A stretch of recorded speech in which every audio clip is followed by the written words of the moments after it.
जी अस्सलाम वालेकुम रहमतुल्लाहि व बरकातुहू।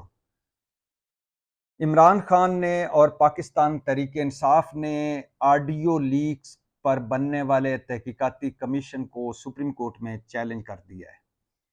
आपके ये इल्म में होगा कि जस्टिस फ़ाइज़ ईसा काज़ी की सरबराही में हुकूमत ने 3 रुकनी ऑडियो लीक्स कमीशन बनाया था, तहकीकाती कमीशन बनाया था, जिसमें फ़ाइज़ ईसा सरबराह हैं उसके, और chief justice Balochistan high court उसमें शामिल हैं और chief justice Islamabad high court उसमें शामिल हैं।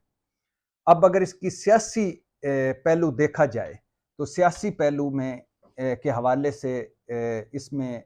तहरीक इंसाफ को एज हासिल है, या उसमें तहरीक इंसाफ के मौक़िफ़ वज़नी है। वो इस तरह कि हुकूमती नीयत भी ठीक नहीं है, डेफिनेटली हुकूमती टाइमिंग भी ठीक नहीं है, और हुकूमत जो पिछले 3-4 महीनों से चीफ जस्टिस नकवी और जस्टिस साकिब निसार के खिलाफ एक बाकायदा मुनज़्ज़म मुहिम चला चुकी है, और इन जजेस को बाइस्ड कह चुकी है, मुतस्सब कह चुकी है, और साज़िशी जज कह चुकी है, और हुकूमत में शामिल कोई कह रहा, किसी ने कहा कि जितना मर्जी जोर लगा लो, इलेक्शन नहीं करवाएंगे, किसी ने कहा कि ये हथौड़े का फैसला हम नहीं मानते, किसी ने कहा कि गन पॉइंट पर हम तुम्हारे फैसले नहीं मानते, किसी ने कहा कि ये जो साज़िशी जज हैं इनके फैसले नहीं मानते, किसी ने कहा कि अगर हम पर तौहीन अदालत लगाओगे तो हम फिर घर जाओगे, तौहीन अदालत लगाओगे तो तौहीन पार्लियामेंट लगेगी, और तौहीन पार्लियामेंट का फिर हुकूमत ने बिल भी पास कर लिया, कानून भी बना दिया,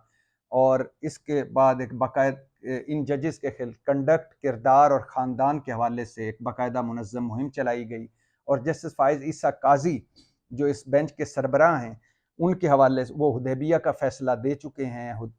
हुदैबिया बंद कर चुके हैं। एक ओपन एंड शट केस था मुस्लिम लीग नून के खिलाफ, उसको जस्टिस फ़ाइज़ ईसा काज़ी ने बंद किया। इमरान खान हुकूमत में इनके खिलाफ रेफरेंस भी आ चुका है, और वो जश्न आइन के हवाले से कौमी असम्बली में हुकूमती बेंचों पर भी जाकर बैठ चुके हैं। एक तरफ उनके इसहाक डार साहब और जरदारी साहब थे, और चीफ जस्टिस से भी इनके इख्तलाफात हैं।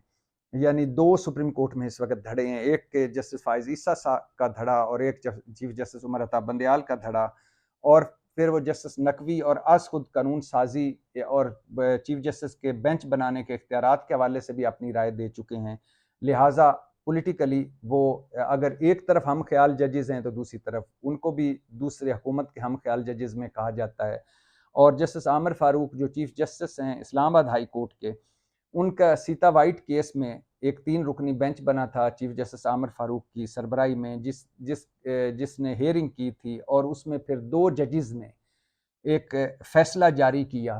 कि चीफ जस्टिस की राय से हम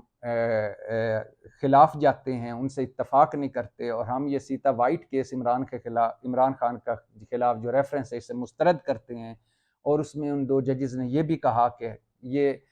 फैसला जारी नहीं किया जा रहा था, लिहाजा हम फैसला जारी करते हैं। और फिर वो फैसला जारी हुआ, और फिर वो फैसला इस्लामाबाद हाई कोर्ट की वेबसाइट से हटा लिया गया, और कहा गया कि दोबारा इस पर बेंच बनेगा। तो ये भी है, इस हवाले से चीफ जस्टिस आमिर फारूक साहब के इस हवाले से भी उनकी बात सुनी गई। फिर इमरान खान की जब गिरफ्तारी हुई इस्लामाबाद हाई कोर्ट में, तो आमिर फारूक साहब ने इस गिरफ्तारी को कानूनी करार दिया, और हालांकि उन्होंने कहा कि जो तौहीन अदालत हुई है, मतलब जो शीशे टूटे और दरवाजे टूटे, उसमें तौहीन अदालत भी हुई। उन्होंने एफआईआर भी दर्ज करने की कहा रजिस्ट्रार को कि जो वकील का सर फटा और जो इमरान खान की ज़ाती सिक्योरिटी वालों का सर फटा, और इंक्वायरी भी कहा रजिस्ट्रार को करें, मगर गिरफ्तारी को कानूनी करार दिया। और जिस पर फिर बाद में इमरान खान ने यह भी कहा कि मेरा कोई case chief justice Islamabad high court की अदालत में ना लगाया जाए। तो इस हवाले से जजेस पर जो एतराज़ है वो इसमें पीटीआई का मौक़िफ़ वज़नी है। लेकिन जब दूसरी तरफ देखते हैं कि उन्होंने जो कानूनी तौर पर अगर देखा जाए तो वो हुकूमत को बेंच बनाने का इख्तियार हासिल है, ये कमीशन बनाने का इख्तियार हासिल है हुकूमत को। कोई भी वो जुडिशल कमीशन किसी मामले पर भी बना सकते हैं,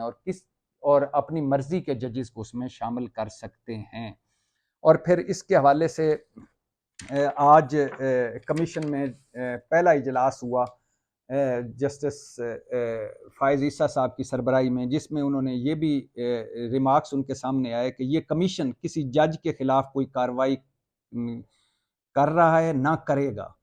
और ऑडियो लीक्स कार्रवाई जो है वो पब्लिक करेंगे। सिर्फ हकायक तलाश हमने करने हैं। जुडिशल कमीशन में पेश होने वाला कोई भी मुल्ज़म तस्वर नहीं किया जाएगा, और सुप्रीम जुडिशल काउंसिल के दायरा इख्तियार में मुदाखलत नहीं होगी ये कमीशन बनाकर, और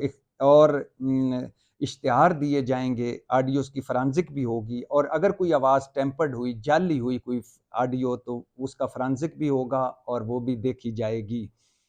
तो अब इसमें अगर पॉलिटिकली देखें, जजेस पर इतराज़, वो तो तहरीक इंसाफ का वो है, उसके मौक़िफ़ में वज़न है, क्योंकि और फिर दूसरी बात, अगर इसको दूसरे एंगल से देखें, तो इस वक़्त तक़सीम और नफ़रत इतनी है मुल्क में कि अगर चीफ जस्टिस की सरबराही में कोई बेंच बनता तो वो हुकूमत ने, पीडीएम ने नहीं मंजूर करना था। अगर फ़ाइज़ ईसा साहब की सरबराही में कोई बनेगा तो वो ज़ाहिर है इमरान खान नहीं करेंगे। और दोनों जो पार्टियां हैं उनके मौक़िफ़ बड़े अजीब हैं। जब मरियम नवाज़ की ऑडियो आई तो और ऑडियो लीक हुई, तो उस पर मरियम नवाज़ साहिबा और मरियम औरंगज़ेब ने जो कहा वो ये कहा कि ये जो ऑडियो लीक हुई है, इसमें राजदारी के आईनी हक की खिलाफ वर्जी हुई है। टेलीफोन कॉल्स और निजी गुफ्तगू को खुफिया तौर पर टेप करना और फिर इसमें शामिल अफराद की रजामंदी के बगैर इन्हें लीक करना जुर्म है। मामले की तहकीकात होनी चाहिए और प्राइवेसी में दखल अंदाजी के मुर्तकब पाए जाने वाले मुजरमों को कानून के मुताबिक मिसाली सजा दी जानी चाहिए। मतलब उन्होंने कहा कि जो ऑडियो में जो कुछ है उसको छोड़ें, ये ऑडियो रिकॉर्ड क्यों हुई, जो रिकॉर्ड हुई है और लीक हुई है, यही असली जुर्म है। लेकिन दूसरी तरफ यही हुकूमत जो है, जब अपनी ऑडियो लीक्स आती है तो ये मौक़िफ़ इख्तियार करती है, जब दूसरे मुखालफिन, सियासी मुखालफिन की ऑडियोज़ आती हैं तो फिर वो इस पे जुडिशल कमीशन बना देती है। इसी तरह तहरीक इंसाफ जब अपनी ऑडियोज़ आई तो वो सुप्रीम कोर्ट में चले गए कि ये ऑडियोज़ रिकॉर्ड करना और इन्हें लीक करना जुर्म है। लेकिन जब शहबाज शरीफ, मरियम नवाज़ और वज़ीर आज़म हाउस की ऑडियो लीक्स हुई, या और ऑडियो लीक्स हुई जिसमें इलेक्शन कमीशन का जिक्र था, तो वो सुप्रीम कोर्ट चले गए और उन्होंने कहा कि ये ऑडियो लीक्स को रिकॉर्ड का हिस्सा बनाया जाए और कार्रवाई की जाए। तो पॉलिटिकली नफरत और तकसीम इस सतह पर है कि कोई भी कमीशन बनेगा इस वक्त तो वो मंजूर नहीं होगा किसी ना किसी धड़े को, कोई भी फैसला होगा तो वो मंजूर नहीं होगा किसी ना किसी धड़े को।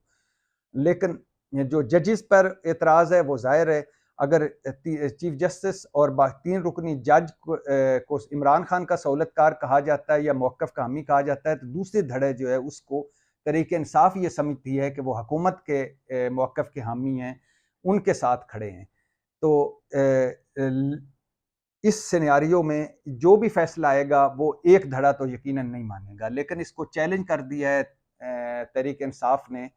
सुप्रीम कोर्ट में, और कहा है कि ये इसमें चूंकि चीफ जस्टिस की राय नहीं ली गई, चीफ जस्टिस की मर्जी के बगैर ये बेंच बना है और इसमें जो शामिल जजेस हैं उन पर भी हमें एतराज़ है, लिहाजा इस कमीशन को कार्रवाई से रोका जाए या इसे ख़त्म किया जाए। और एक मरतबा फिर ये मामला सुप्रीम कोर्ट में है, इलेक्शन का मामला सुप्रीम कोर्ट में, ऑडियो लीक्स का मामला सुप्रीम कोर्ट में, और गिरफ्तारियों का मामला कोर्ट्स में, इमरान खान के मुकदमों का मामला कोर्ट्स में, और इसके अलावा नैब तरमीम का मामला कोर्ट्स में, इसके अलावा निगरान हुकूमतों का मामला कोर्ट्स में, इसके अलावा बाकी सारा पॉलिटिकल जितने भी केसेस हैं वो सारे कोर्ट्स में, अज खुद नोटिस का जो कानून साजी हुई वो मामला कोर्ट्स में, नवाज शरीफ साहब को जो अपील का हक मिला वो मामला कोर्ट्स में, और इसके अलावा जो हुकूमत ने तौहीन अदालत कर चुकी इलेक्शन के हवाले से, जो आइन का खिलवाड़ हुआ,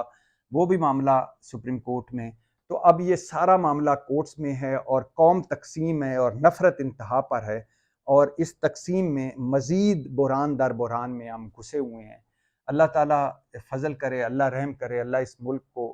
इस बुरहानों से और डेडलॉक और बंद गली से निकाले। पाकिस्तान जिंदाबाद।